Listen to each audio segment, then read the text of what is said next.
केंद्र और प्रदेश सरकार की नीतियों से समाज का हर वर्ग खुश। सांसद धर्मवीर सिंह ने जन संवाद कार्यक्रम में सुनी समस्याएं। अब खबर विस्तार से। लोगों की समस्याओं का समाधान सुनिश्चित करने के उद्देश्य से पूरे प्रदेश भर में जन संवाद कार्यक्रम आयोजित किए जा रहे हैं। इन कार्यक्रमों के माध्यम से मौके पर ही लोगों की समस्याओं का समाधान भी किया जा रहा है। जन संवाद कार्यक्रम पूरी तरह से सार्थक साबित हो रहे हैं। भिवानी महेंद्रगढ़ लोकसभा सांसद धर्मवीर सिंह ने जिले के साहुआस, धिक्काड़ा, बिरी खुर्द, खेड़ी बुरा, बत्तर, बरसाना व छपार में आयोजित जन संवाद कार्यक्रमों में ग्रामीणों को संबोधित करते हुए ये बात कही। सांसद धर्मवीर सिंह ने कहा कि जन संवाद कार्यक्रम जन जन की आवाज बन चुका है और यह जन सेवा की अहम कड़ी है कि सरकार के लिए जनहित की सर्वोपरि है और इसी कड़ी में जल्द ही प्रदेश में प्रत्येक जिले में स्वास्थ्य सेवाओं को तवज्जो देते हुए मेडिकल कॉलेज बनाया जाएगा। साथ ही इलाके की पुरानी और जर्जर सड़कों को नए सिरे से बनाया जाएगा। उन्होंने कहा कि गांव की हर छोटी बड़ी समस्या का समाधान किया जाएगा, लेकिन आज के दौर में ग्रामीणों को भी जागरूक होना पड़ेगा। सरकार ने लगभग हर काम ऑनलाइन कर दिया है, जिससे आम जन को सीधा फायदा हो रहा है और बिचौलियां खत्म हुए हैं। जिन गांव में ई लाइब्रेरी, शिव धाम आदि बनवाने हो, नवीनीकरण करवाना हो तो पहले पोर्टल पर जाकर ऑनलाइन पंजीकरण अवश्य कराएं ताकि इन कार्यों को समय पर सिरे से चढ़ाया जा सके। उन्होंने ग्रामीणों द्वारा बताई गई जोहड़ की समस्याओं का समाधान करते हुए आश्वासन दिया कि जोहड़ को अमृत सरोवर योजना में शामिल करने के लिए प्रस्ताव लाएं ताकि इसके लिए पैरवी कर सकें। सांसद ने कहा कि मुख्यमंत्री मनोहर लाल द्वारा पहले की गई घोषणा के अनुसार प्रदेश के बुजुर्गों और विधवाओं को मिलने वाली पेंशन की राशि 1 नवंबर से बढ़ाकर 3,000 रुपये की जाएगी। उनकी यह राशि नवंबर माह में ही सरकार द्वारा उनके खातों में डाल दी जाएगी। जन संवाद कार्यक्रम सरकार का फ्लैगशिप कार्यक्रम है, जिसके माध्यम से नागरिकों की समस्याओं का समाधान गाँव में ही होता है। जिस क्षेत्र में जन संवाद कार्यक्रम आयोजित होता है उसमें स्थानीय लोग तो शामिल होते हैं, बल्कि आसपास के गांव व शहरों के लोग भी अपनी बात रखने के लिए पहुंचते हैं। उन्होंने अधिकारियों से कहा कि वे जन संवाद के दौरान उनके सम्मुख आने वाली समस्याओं को तुरंत निपटाएं। उन्होंने नागरिकों को परिवार पहचान पत्र, वृद्धावस्था पेंशन सहित अन्य शिकायतें व समस्याएं सुनते हुए संबंधित अधिकारियों को मौके पर ही त्वरित समाधान के निर्देश दिए। इस बीच जन संवाद कार्यक्रमों में पहुंचने पर ग्रामीणों ने पगड़ी व फूल मालाओं से उनका स्वागत किया। इस मौके पर जिला परिषद चेयरमैन मनदीप डालावास, एसडीएम नवीन कुमार, डीडीपीओ नरेंद्र सारवान, तहसीलदार अनिल कुमार, सुधीर चांदवास सहित सभी संबंधित विभागों के अधिकारी मौजूद रहे। फिर से फील्ड में उतरकर उपायुक्त मनदीप कौर ने किया निरीक्षण। सोमवार रात को बाजार का दौरा कर लिया कार्य का जायजा। विभाग सुनिश्चित करे कि शहर में करवाए जा रहे विकास कार्यों के कारण बाजार में दुकानदारों सहित आम लोगों को कोई परेशानी ना झेलनी पड़े और आवागमन प्रभावित ना हो। इसके साथ साथ मार्गों को ठीक करवाते रहें। उपायुक्त मनदीप कौर सोमवार को रात एक बार फिर से बाजार में विकास कार्यों का जायजा लेने पहुंची थी।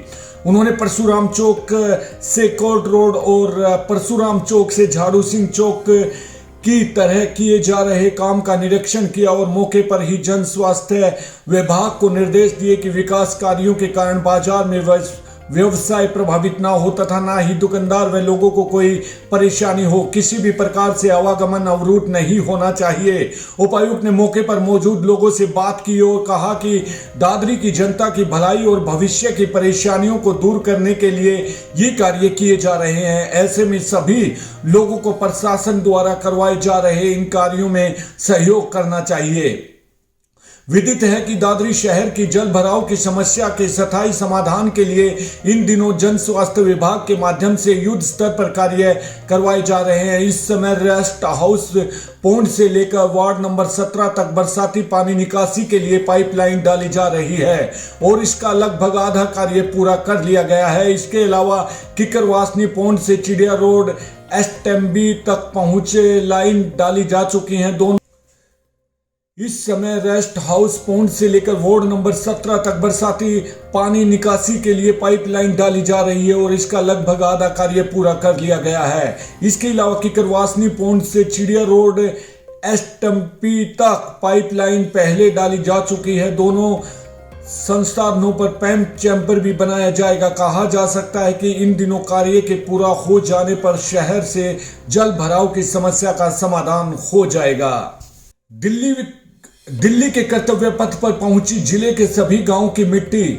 जिले की ओर से जनप्रतिनिधियों को टीम ने कार्यक्रम में लिया भाग। जिले के प्रत्येक गांव की मिट्टी मंगलवार को दिल्ली के कर्तव्य पथ पर पहुंच गई है और क्षेत्र में जनप्रतिनिधियों की टीम ने कार्यक्रम में भाग लिया, जहां पर देश के प्रधानमंत्री श्री नरेंद्र मोदी ने सभी राज्यों से पहुंचे प्रतिनिधियों को संबोधित किया। जिला की ओर से गत 29 अक्टूबर को ही नगर परिषद चेयरमैन बख्शीराम सैनी की अगुवाई में चारों ब्लॉक एमसी की ओर से 5 सदस्यों का दल दिल्ली के लिए रवाना हुआ था।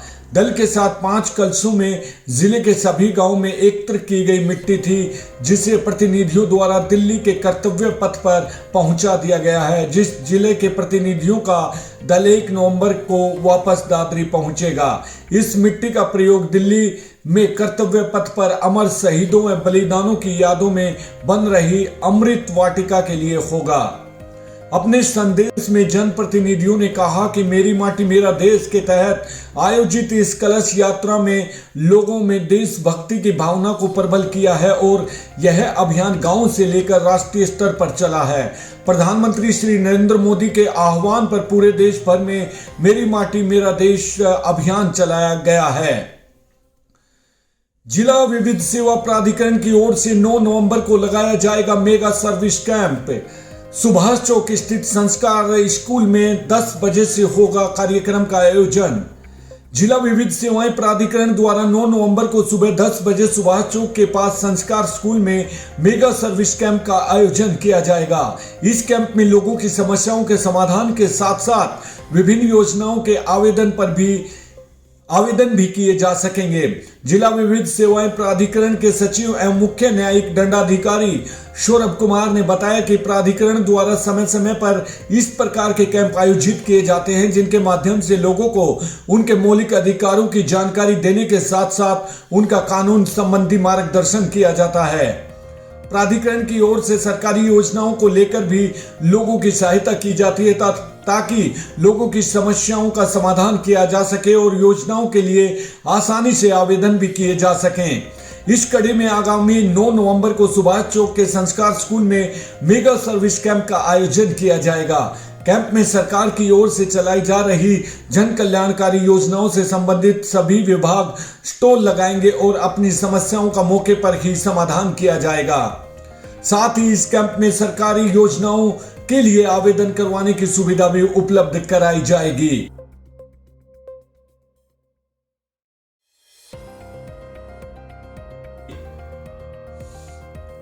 राष्ट्रीय एकता के बेजोड़ शिल्पकार थे सरदार पटेल। सैकड़ों बच्चों और नागरिकों ने लिया रन फॉर यूनिटी में हिस्सा। जानकारी के लिए आपको बता दें कि अतिरिक्त उपायुक्त डॉक्टर जयेंद्र चिल्लर ने दादरी में भारत रत्न देश के प्रथम उप प्रधानमंत्री लौह पुरुष सरदार वल्लभ भाई पटेल की जयंती के अवसर पर आयोजित जिला स्तरीय रन फॉर यूनिटी का शुभारंभ किया। रन फॉर यूनिटी शहर के रोज गार्डन से शुरू हुई और मेजबान चौक लोहारू चौक से होते हुए वापस रोज गार्डन पर संपन्न हुई। राष्ट्रीय एकता को समर्पित इस दौड़ में सैकड़ों छात्र छात्राओं, खिलाड़ियों, मॉर्निंग हेल्थ क्लब के सदस्यों सहित जिले के सैकड़ों लोगों ने भाग लिया।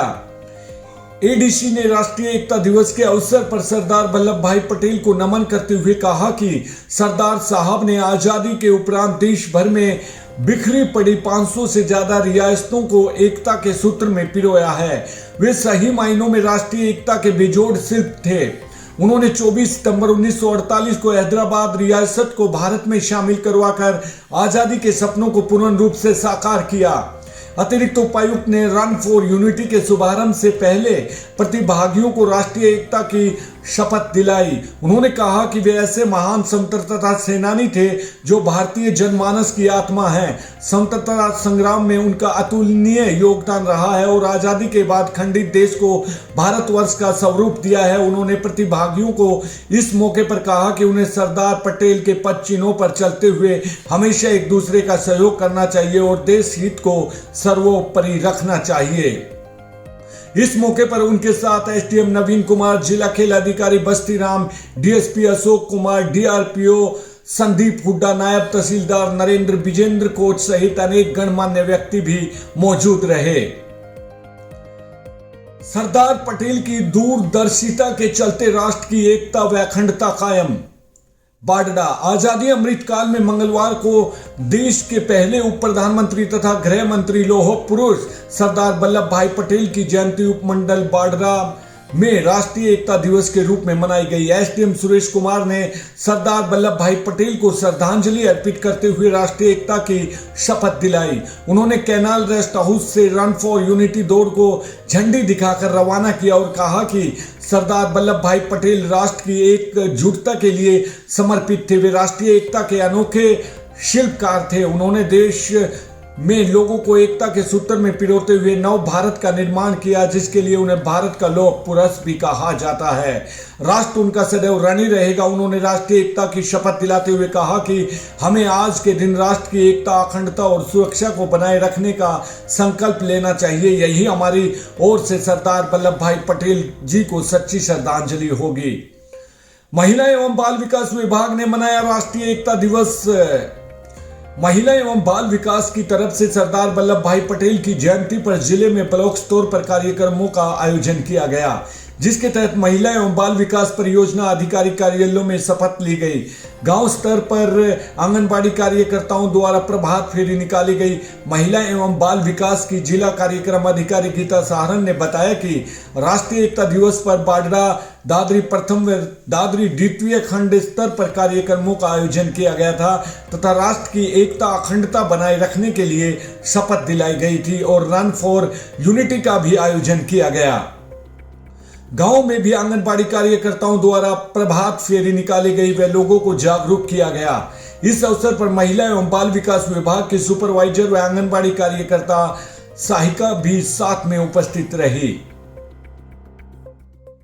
दादरी सेना भर्ती कार्यालय से मेजर अश्वनी कुमार, भर्ती चिकित्सा अधिकारी और सूबे मेजर राजू हुड्डार, सहायक भर्ती अधिकारी सेना भर्ती कार्यालय ने सरकारी पॉलिटेक्निक कॉलेज छपार में जागरूकता सह प्रेरक व्याख्यान दिया, जिसमें सशस्त्र बलों और अग्निपथों की योजनाओं के अवसरों के बारे में बताया गया। अग्निवीर भर्ती में युवा भाग लेकर अपना स्वर्णिम भविष्य बना सकते हैं।